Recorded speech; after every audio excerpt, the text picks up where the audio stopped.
Ghana, a country known for its peace, for its democracy, for its Pan-African hospitality. Often called the friendliest nation in West Africa, Ghana has long maintained warm ties with its neighbors, especially with the Revolutionary Alliance of Burkina Faso, Mali, and Niger, now known as the Alliance of Sahel States, or AES. At a time when the ECOWAS bloc has been fractured by sanctions, suspensions, and rhetoric, Ghana stood apart. It refused to demonize the military-led governments of its northern neighbors. It advocated dialogue. It maintained diplomatic channels. It even strengthened trade and border cooperation with Burkina Faso, defying the tone from Abuja and Abidjan. So why then is Ghana now deploying troops to its northern border with Burkina Faso? Why are soldiers rolling into the tense town of Bawku with armored vehicles and combat gear? Why is a nation that calls for Pan-African unity preparing for the possibility of conflict? Over the weekend, tragedy struck.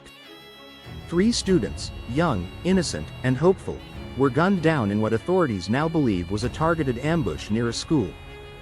The killings took place in Bawku, a town nestled in Ghana's Upper East region, just kilometers from the volatile border with Burkina Faso. At first glance, it seemed like another chapter in Bawku's long-running ethnic chieftaincy dispute, a decades-old power struggle between the Mamprusi and the Kusasi. One group claims historical ownership. The other holds the official title. Time and again, mediation has failed. Ceasefires are broken. Gunshots ring out. Curfews are imposed. And now, blood has been spilled once again. But this time, there's another layer to the crisis. A layer that goes beyond local politics and into international terror. Northern Burkina Faso is no longer just a conflict zone. It is a war zone. Islamist militants, some aligned with Al-Qaeda, others with ISIS, have taken control of vast rural territories. They launch attacks on villages, kidnap civilians, and ambush military outposts.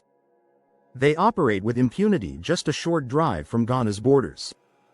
And now, Ghana's intelligence services fear the worst-case scenario, that the chaos in Burkina Faso could spill over into the relatively calm north of Ghana, that militants could exploit ethnic tensions in Bawku as a cover for infiltration. That Ghana's gold-rich territories could be targeted to fund extremist operations, just as they've done in Mali and Burkina Faso. So while Ghana maintains its friendship with the AES governments, it cannot turn a blind eye to the threat creeping across its borders. The army has responded swiftly. Troops have been deployed across northern checkpoints. Surveillance has been increased. New operations are underway around schools, roads, and border towns. The government has shifted from peacekeeping to peace enforcement in Bawku, a powerful change in policy that reflects rising anxiety at the highest levels of security. But officials insist, this is not a move against Burkina Faso.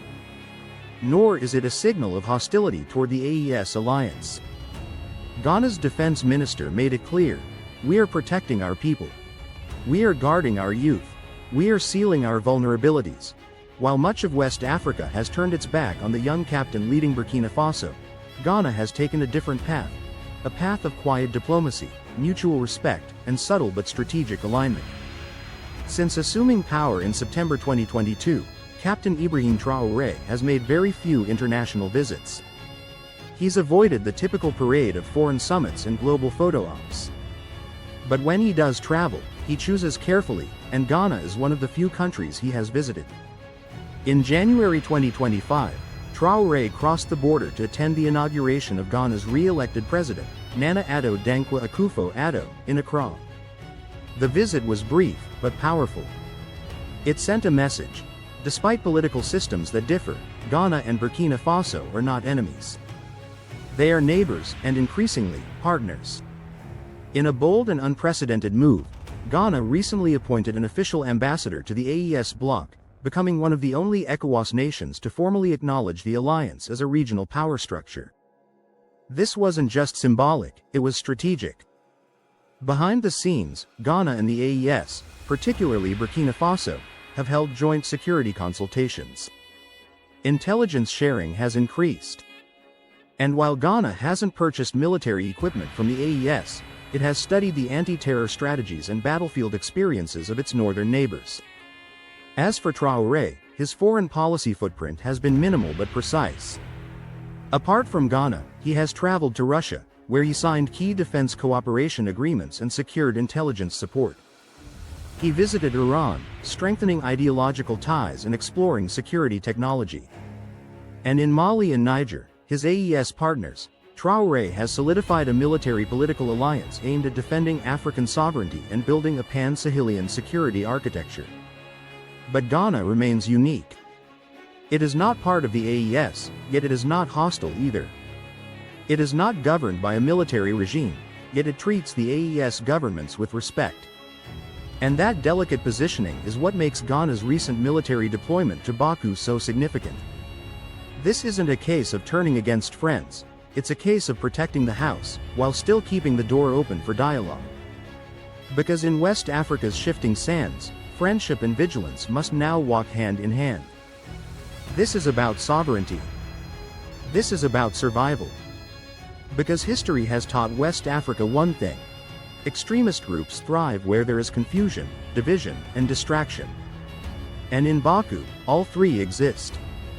As the situation develops, the world is watching to see if Ghana can walk a delicate tightrope, remaining friendly with its AES neighbors, while being ruthlessly vigilant in protecting its territory from extremist threats. In the end, friendship alone cannot defend a nation. Even the most peaceful country must raise its shield when the enemy knocks at the gate. As Ghana moves to secure its north, one question echoes in every village, every border post, and every government office. Is this the beginning of a wider conflict? Or can Ghana stand as a wall between chaos and calm? Only time will tell. West Africa is changing. Borders are no longer just lines on a map. They are front lines in a larger struggle for sovereignty, security, and the soul of the continent. If you found this story important, if you believe Africa must be understood beyond the headlines, if you want more untold stories like this, told from our perspective, then don't just watch, be part of the conversation. Like this video to help it reach more viewers. Share it with someone who needs to see the bigger picture. And subscribe to the channel so you never miss the truth behind Africa's silent battles and bold transformations. This is not just news. This is history in motion. And you deserve to know it.